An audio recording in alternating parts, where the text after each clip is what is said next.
নমস্কার, আমি Sanchita. Cooking with সঞ্চিতাতে আপনাদের স্বাগত জানাই। আজকে নিয়ে এসেছি মাছের একদম ইউনিক একটি রেসিপি।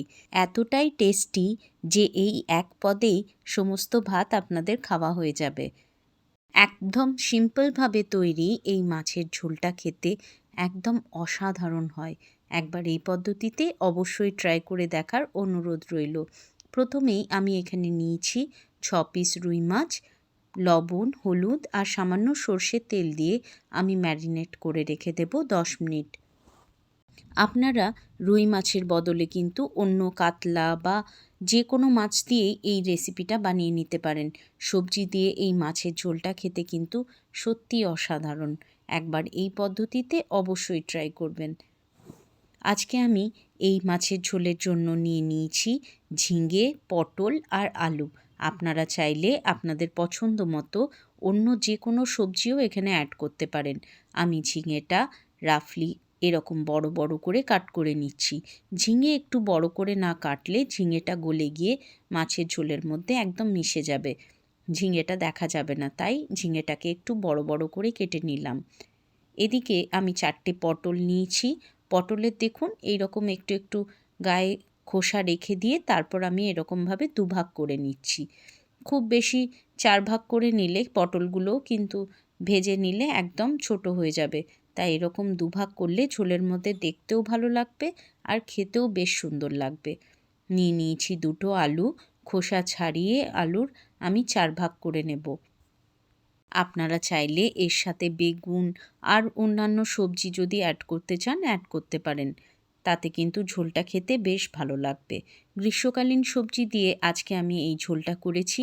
শীতকালের সবজি দিয়েও ভীষণ সুন্দর এরকম একটা ঝোল হয়, তবে মশলাটা একটু অন্যরকম। আমি পরে আপনাদের সাথে সেইটাও শেয়ার করব। এরপর চলে আসছি মূল রান্নায়। প্রথমেই কড়াইয়ের মধ্যে নিয়ে নিয়েছি 4 টেবিল চামচ পরিমাণ সর্ষের তেল। তেলটা ভালোভাবে গরম হয়ে গেলে তারপর আমি মাছগুলো এখানে সুন্দর করে লালচে করে ভেজে নেব। মাছগুলো সুন্দর লালচে করে ভেজে নিলে মাছের ঝোলের মধ্যে এর টেস্টটা খুব সুন্দর আসবে। উল্টে পাল্টে দেখুন এক এক ব্যাচে মাছগুলো আমি ভেজে নিচ্ছি। খুব অল্প তেল মশলার মধ্যেই এই রান্নাটা হয়ে যায়। তার জন্য প্রতিদিনের রুটিনে আপনারা এই ধরনের সবজি দিয়ে মাছের ঝোল কিন্তু অ্যাড করতে পারেন। খেতেও ভালো লাগে আর তাড়াতাড়ি খুব হয়েও যায়। আমাদের প্রতিদিনের অফিস, কলেজ, স্কুল এগুলোর সময় এত তাড়াহুড়ো থাকে যে কিভাবে একটা পদ তাড়াতাড়ি করে তৈরি করে দেওয়া যায় সেটাই আমাদের চিন্তার একটা বিষয় হয়ে দাঁড়ায়। এইরকম সবজি দিয়ে যদি একটা মাছের ঝোল হয় আপনারা কিন্তু খুব সহজেই এটা দিয়ে সমস্ত ভাত খেয়ে ফেলতে পারবেন। মাছগুলো প্রথমে সুন্দর করে ভেজে নিলাম, তারপরে এখানে দিয়ে দিলাম পটল।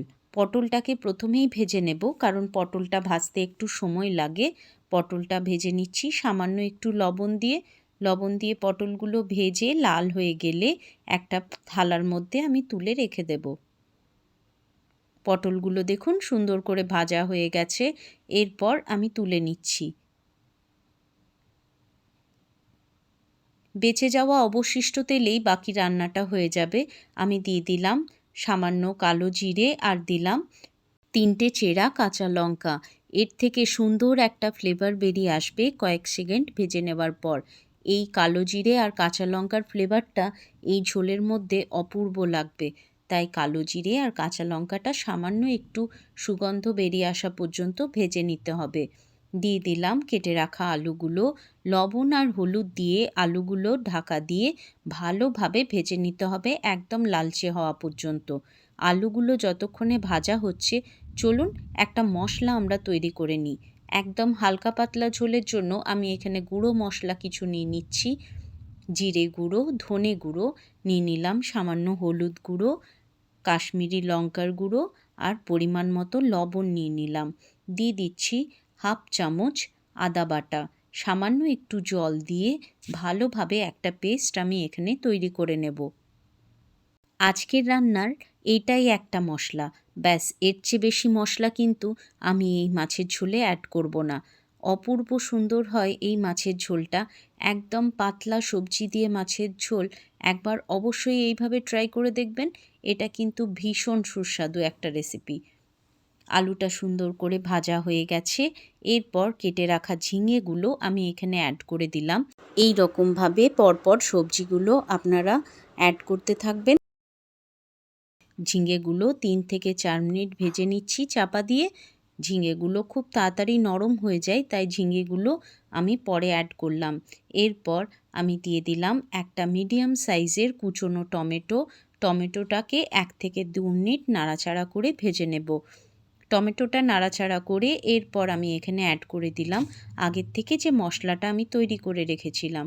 সেই মশলাটা দিয়ে আরও 3 থেকে 4 মিনিট চাপা দিয়ে আমি কষিয়ে নেব, যাতে মশলার মধ্যে আদার কাঁচা গন্ধটা চলে যায়। মশলাটা ভালোভাবে কষানো হয়ে গেছে। দেখুন মশলাটা থেকে সুন্দরভাবে তেলটা রিলিজ করে দিয়েছে। এখানে আলুটাও প্রায় 90% পর্যন্ত সেদ্ধ হয়ে গেছে। এরপর এখানে ভেজে রাখা পটলগুলো আমি অ্যাড করে দেব। ভালোভাবে মিশিয়ে নিয়ে মশলার সাথে পটলটাকেও কষিয়ে নিতে হবে, যাতে মশলার ফ্লেভারটা পটলের মধ্যে অ্যাড হয়ে যায়। পটলটাকে ভালোভাবে কষিয়ে নিয়ে এরপর আমি ঝোলের জন্য পরিমাণ মতো জল অ্যাড করে দিলাম। আপনারা যে পরিমাণে ঝোল রাখবেন সেই পরিমাণে এখানে জলটা অ্যাড করে দেবেন। এরপর ঝোলটা ফুটে গেলে ভেজে রাখা মাছগুলো ঝোলের মধ্যে দিয়ে দিচ্ছি। এরপর ভালো করে খুন্তির সাহায্যে মাছগুলোকে ঝোলের মধ্যে ডুবিয়ে দিতে হবে, যাতে মশলার ফ্লেভারগুলো মাছের মধ্যে সুন্দরভাবে ঢুকে যায়। ঝোলের মধ্যে মাছগুলো দিয়ে নিয়ে ওপর থেকে দিয়ে দিলাম 3টে চেরা কাঁচা লঙ্কা আর দিয়ে দিলাম কিছুটা পরিমাণ ধনেপাতা কুচোনো। ব্যাস, চাপা দিয়ে আরও 3 থেকে 4 মিনিট একদম লো টু মিডিয়াম হিটে রান্না করে নেব।